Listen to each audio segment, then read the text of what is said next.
मेळघाटात आदिवासी शेतकऱ्यांची मोठी फसवणूक झाल्याचा गंभीर आरोप समोर आला आहे। मक्का खरेदीच्या नावाखाली आदिवासी विकास महामंडळावर प्रश्नचिन्ह उपस्थित होत आहेत। अमरावती जिल्ह्यातील मेळघाट भागात आदिवासी विकास या महामंडळाकडून मक्का खरेदीची घोषणा करण्यात आली होती। मात्र प्रत्यक्षात अनेक शेतकऱ्यांना मका विक्रीकरिता मोठा संघर्ष करावा लागत असल्याचे चित्र आहे। चित्राम सेलुकर या आदिवासी शेतकऱ्याने तब्बल 35 किलोमीटर अंतर पार करीत ट्रॅक्टरने मका खरेदी केंद्रावर नेला। मात्र अधिकाऱ्यांनी त्यांचा मका स्वीकारण्यास नकार देत परत पाठविला। प्रत्येक खरेदी केंद्रावर 500 ते 600 शेतकऱ्यांची नोंदणी करण्यात आली होती, परंतु 4 महिने उलटूनही फक्त 100 ते 150 शेतकऱ्यांकडूनच मका खरेदी करण्यात आल्याचा आरोप आहे। ज्या शेतकऱ्यांचा मका खरेदी झाला त्यांनाही अजूनपर्यंत पैसे मिळालेच नाहीत। त्यामुळेच शेतकऱ्यांमध्ये तीव्र नाराजी पसरली आहे। या संपूर्ण प्रकारामागे काहीतरी वेगळाच हेतू असल्याची शंका व्यक्त केली जात आहे।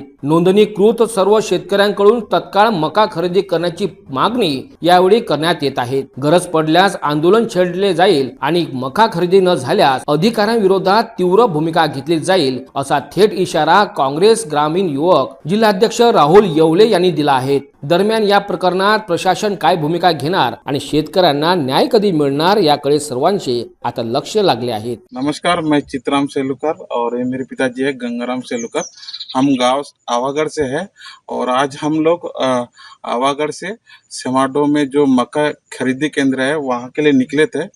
जो कि वहाँ का जो इंचार्ज है उनका मेरा पिछले 2 सप्ताह से मेरा बातचीत हो रहा है कि हमारा माल कब खरीदेंगे।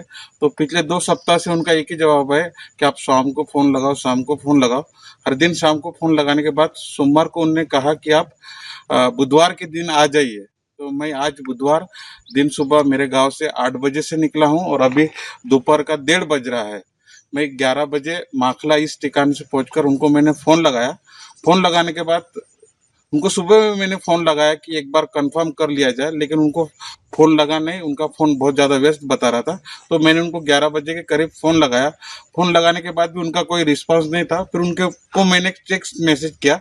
उसके बाद उन्होंने जवाब दिया कि आप माल लेकर ना आए।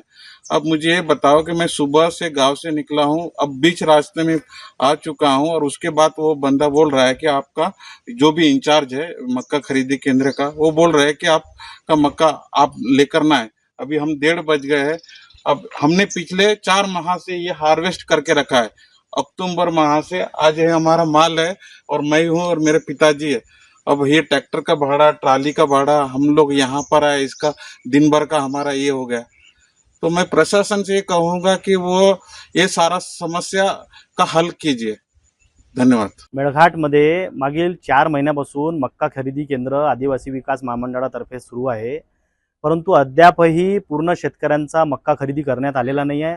आज तर एक खूप मोठी घटना घडली की चित्राम सेलुकर नावाचे आदिवासी शेतकरी आवागढ़ इथून 35 किलोमीटर अंतरावर सेमाडो येथे सेंटरवर मक्का घेऊन गेले। त्यांचा मक्का खरेदी न करताच त्यांना परत पाठवण्यात आले। यांनी म्हणजे किती मगरुरी या अधिकाऱ्यांची झालेली आहे। त्या अधिकाऱ्यांनी तात्काळ या सगळ्या शेतकऱ्यांचा मक्का खरेदी करावा, अन्यथा आम्ही त्या अधिकाऱ्यांच्या कानाखाली वाजवू ह्याची त्यांनी दखल घ्यावी।